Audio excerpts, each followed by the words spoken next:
5 qism.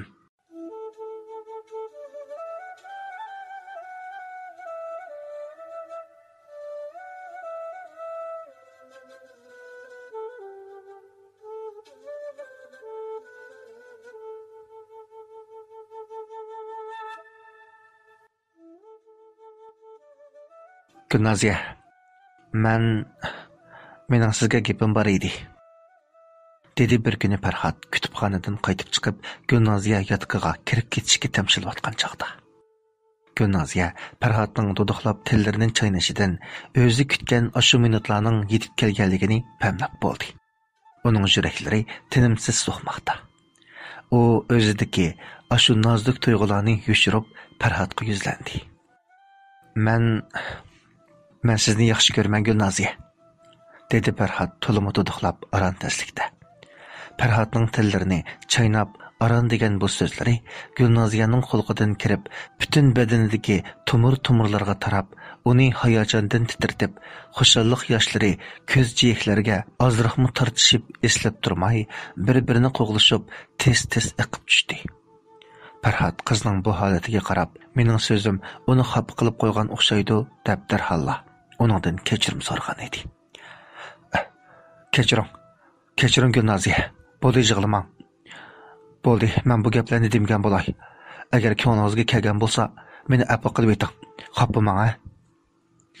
Yigit shundoq deb nima qilarini bilolmay tipirlab qoldi.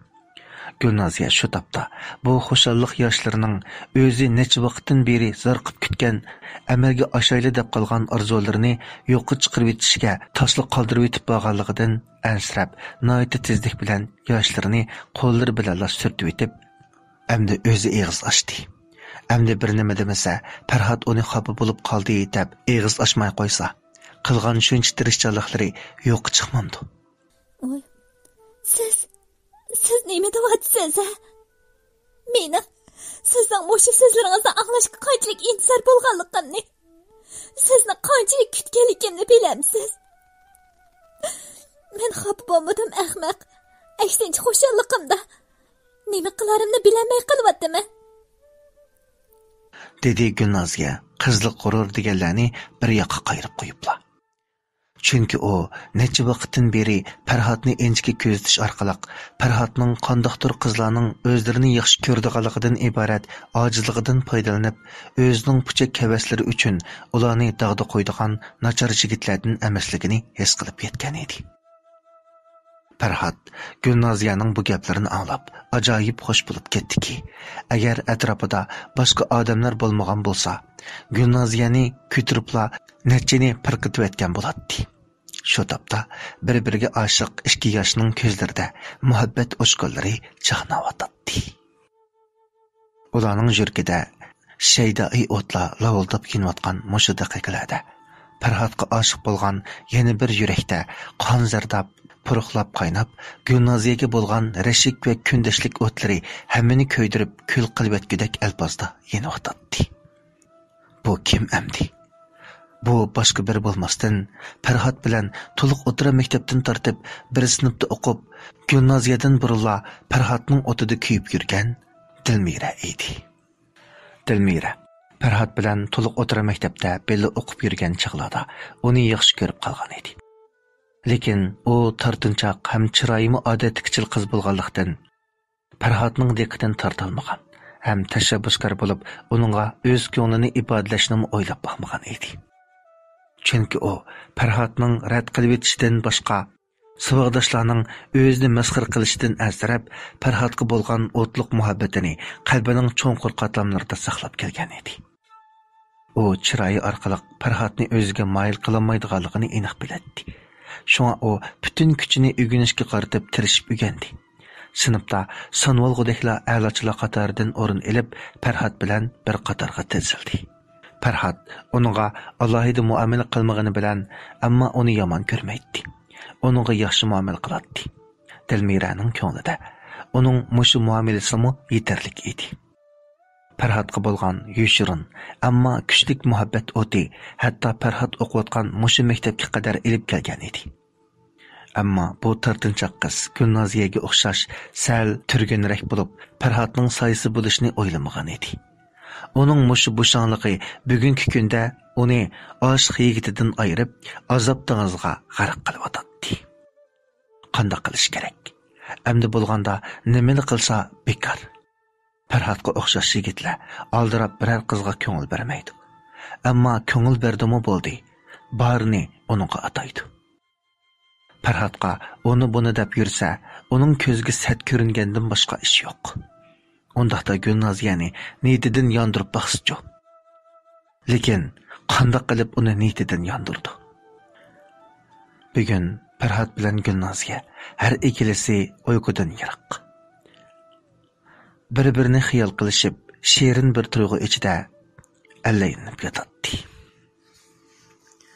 Farhod hozirgacha biror qiz bolaga Gulnoziyani yaxshi ko'rgandek tuyg'uda bo'lib boqmagan. Gulnoziyaga ko'ngli tushib, ko'p dilg'ul bo'lib, uningga ko'ngil izhor qilganida, ko'nglidagi Nigarningmi uningga o'xshashla o'ziga ko'ngil bog'lab yurganini bilib, ajoyib hayajonlandi. Farhod qanday hal bo'lmasin, bu tunji muhabbatini qadrlab, uningga kir qo'ndirmay, uning bilan bir umr birga o'tishga ahd qildi. Gulnoziyami o'zidan boshqa qizlar allaburun uxlab bo'lgan bo'lsa-mu, ammo o'zidan uyquni qo'g'lab, kelishgan oshiqi Farhodni xiyol qilib, uning bilan o'tkazmoqchi bo'lgan buningdan keyingi kunlarini o'ylab, tatli xiyollar qaynamaga g'arq bo'lgan edi.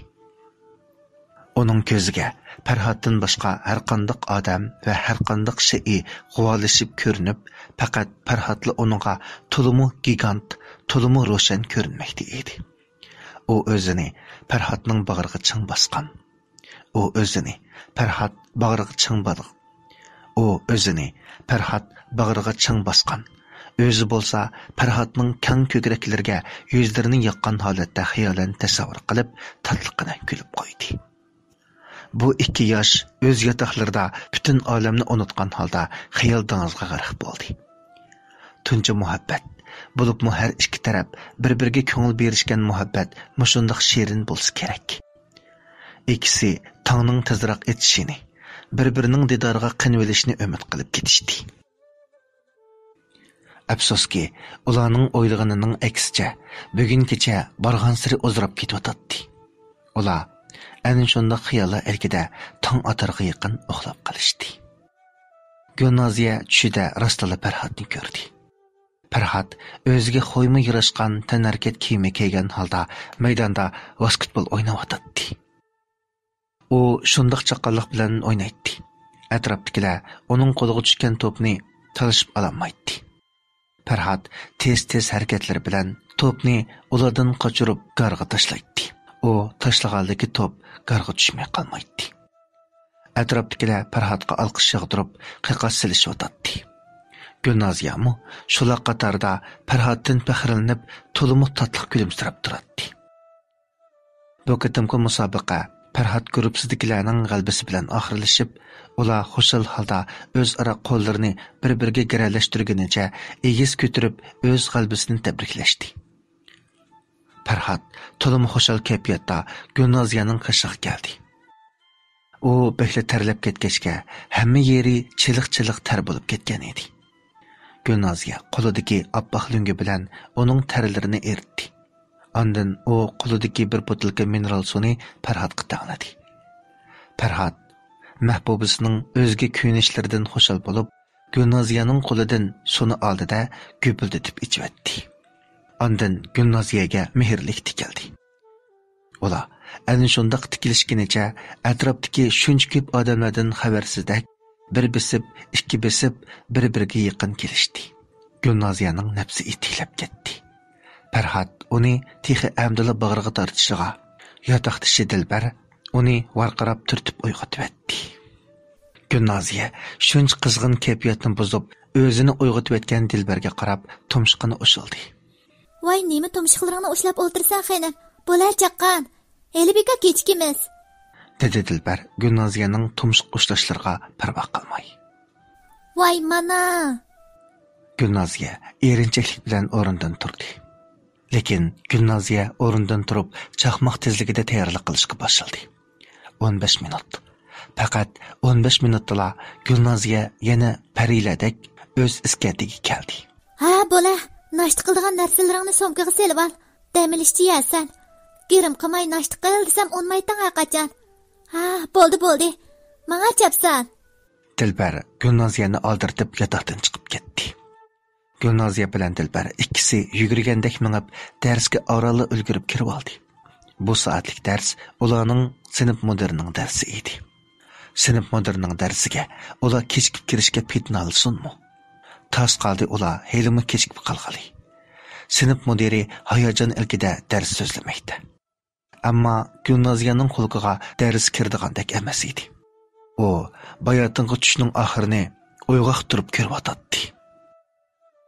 Bir chaqda Dilbar uning xiyol surib o'tirgan holatiga qarab Gulnoziyaga gap qildi.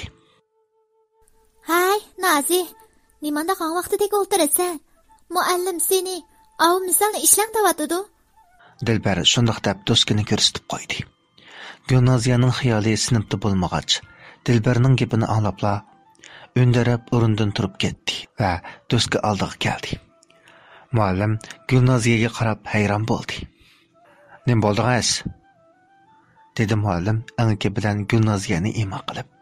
Qaysi misolni ishlayman? Ko'z tipasangiz bo'ptikan. Baya toza anqiramay qopdimi? Nima?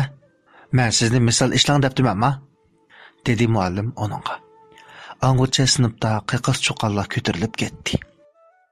Dars o'tsa, sinf ichi xuddi yuqori besimliq to'nglatqudek so'g'uq kayfiyat hukm surdigan sinf mudirining bugungi darsi bugun qizib ketyotdi. Bolalar ular ikkisiga qarab kulib bulamay qilishgan edi. Muallim Gulnoziyaga misxirlik qarab qo'ydi. O'zingiz sinfda bo'lgan bilan xiyolingiz 90 plasqa qo'yibdi-kanda sizning. Bo'pti. Atayin mendan misol talab qilib chiqibsiz. Ha, mana misolni ishlang. Muallim shundoq deb tasrak bir misolni do'skining bir chetiga yozib berdi. Gulnoziya uyon domlatib, buyon domlatib, bu misolning yerimini aran ishlayaladi. Oxirini bo'lsa chiqarolmay, tirnoq tatlab turib qoldi. O'tiring. Hanim bo'lsa, yerimini bo'lsa-mu ishildingiz. Bundan keyin darsga diqqat qilib o'tiring, ha? Muallim shundoq deb uni o'tirg'izdi. Gulnoziya o'rniga borguncha tikanning ustida mongandek terslikda mangib o'rniga kelib o'tirdi. Ondan xap degan ma'noda Dilbarga qarab qo'ydi. Dilbar bo'lsa, uningga qarab tilini chiqarib qo'ydi. Ming darslikda bir soatlik darsni to'shqizgan Gulnoziya darsdan tushibla Dilbarning yoniga o'nib bo'ldi. Dilbar kulkidan o'zini aran tutib, Gulnoziyaning qo'lidan yetlab uni koridorga ilib chiqdi. Koridorga chiqqandan keyin Gulnoziya uning qo'lini silkib tushiribdi va uningga kayib so'zlab ketdi. Sarangmi sen Serg'aslan? Meni kulkiga qo'ysan xushal bo'lamdi-kansan. Voy xenim, o'zingga nima bo'ldi zade? Sang'o xeyli bo'lgan, asoshing joyida bo'lmayotqili. Lekin bugun Tixmo bekan vaqti bo'lib ketibsan. Necha qatim chaqirsam anglamading. Muallimning gapiga asla quloqingga kirmadi sening. Agar seni bir qatim sagtib qo'ymasam, sen o'zingning o'qiga chiqganligingni unutib qoladigan o'xshaysan. Menga qara, hozir sen yo ichingdagini bir kimga demaysan, yo darslarga ko'ngil qo'ymaysan. Sen texi mendan og'irlatamsan. Sen jo qara, menga rahmat desang bo'ladi texi. Agar yana oshunda qon vaqtlik keslang tugatmaydigan bo'lsa, mening yangi hunarlarim bajimo seni o'xshaydigan, dedi u oxirida hayirliq bilan. Gulnoziya buningga nima deyalsin? Demisimi? Uningga Farhodning dardi choplashgandan beri o'zini yo'qotib qo'yotdi. Do'st yig'latib aytar, dushman kuldirib degan gappa. Unutib qolmajomi? Bugun qilganlarim ras, sal eshib ketdi. Lekin kim meni yaqin do'sting bo'lib qolsin debdi. Xafa bo'lma bo'ldi. Sen o'ngshalsang, menmi endi sana hunar ishlatmayman. Lekin shundoqdimi adash? Meni hamma odamning kulkisiga qo'yganing yaxshi bo'lmadi. Qara, bolalarning kulishib ketganini yerga kirib ketgidek bo'lib ketdim. Hech nima bo'lmaydi. Mushundaq bo'lganda sening kesiling salamaza saqoydi adash. Amaliyotda bolalar seni masxir qilib kulmadi. Senmi bilasan-ku? Sinf mudirimizning darsida "Helmi balla buruqdim kesilib bo'lib qolay" degan edi. Qara bugun ularni o'g'ishlab ketdi. O'g'il shu. Lekin bak askigansan jumolsan. Gülnaziya shundoq deb Dilbarning beshig'ini nuqib qo'ydi. Ondan o'zimi kulib ketdi. İkki do'st yana avvalgidekla kulki chiqchiq qilishib, aplashib qilishdi.